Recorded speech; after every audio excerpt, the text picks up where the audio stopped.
La loi de l'attraction universelle nous dit que dans l'univers, toute masse attire toute autre masse. Par exemple, la Terre attire la Lune, mais la Lune attire aussi la Terre.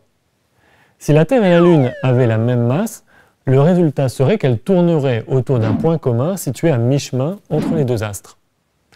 Mais comme la Terre est 80 fois plus lourde que la Lune, elle tourne autour d'un point qui est fortement décalé vers la Terre, au point d'être situé dans la Terre, 1700 km sous la surface. On appelle ce point le barycentre Terre-Lune. On dit souvent que la Lune tourne autour d'une Terre immobile, mais ce n'est pas tout à fait juste.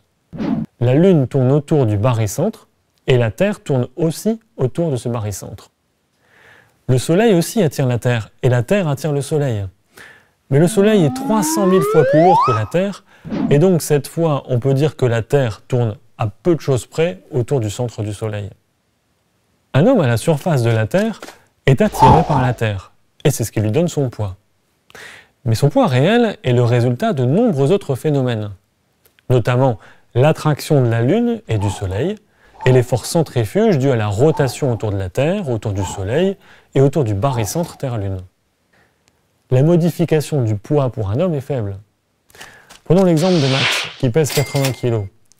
Son poids est modifié de l'équivalent de 50 grammes par l'attraction du Soleil et de 0,3 grammes par celle de la Lune. La force centrifuge due à la rotation de la Terre sur elle-même l'allège de 50 grammes s'il est sur l'équateur, et celles liées au Soleil et à la Lune viennent quasiment compenser la force d'attraction de ces deux astres. Au final, les modifications de poids liées à la présence du Soleil et de la Lune sont de l'ordre du centième de gramme, et le résultat est toujours une baisse de poids. Une autre façon de voir les choses, c'est que la Lune et le Soleil attirent Max vers l'espace avec une force correspondant à 1/100 de gramme. En fait, pour être précis, la Lune allège Max de 1/100 de gramme si elle est juste au-dessus de sa tête, au zénith, ou au contraire juste sous ses pieds, c'est-à-dire au zénith de l'autre côté de la Terre. Mais si elle est à l'horizon, c'est-à-dire à 90 degrés par rapport au zénith, sa force d'attraction est divisée par 2.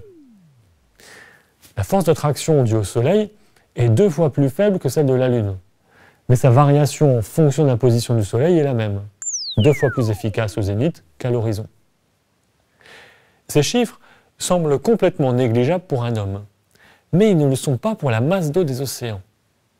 Car si l'eau est attirée plus fortement d'un côté de l'océan, elle aura effectivement tendance à se soulever aux dépens de l'autre côté de l'océan. Allons par exemple à Nantes.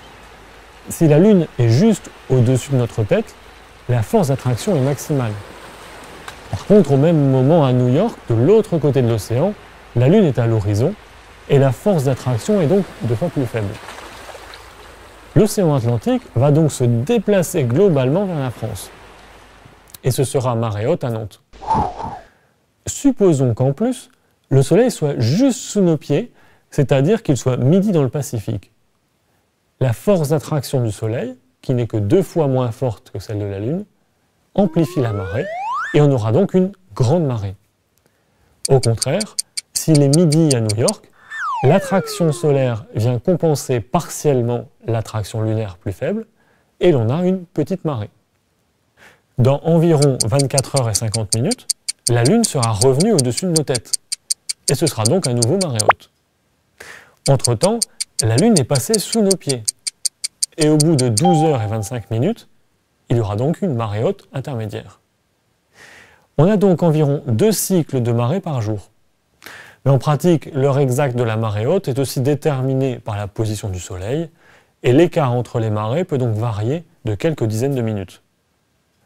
Les hauteurs de marée dépendent énormément de la configuration géographique des mers. Par exemple, un grand lac ou une petite mer fermée comme la Méditerranée aura des marées faibles, car la différence entre les forces d'attraction à chaque bout de la mer sont faibles. La Manche, au contraire, est une petite mer grande ouverte sur l'Atlantique et peu profonde. Les eaux de l'Atlantique s'y engouffrent à marée haute, provoquant une montée des eaux spectaculaire dans le cul-de-sac de la baie du Mont-Saint-Michel. Aux plus grandes marées, l'eau peut monter de 14 mètres et parcourir plus de 10 km avec des pointes à plus de 6 km par heure.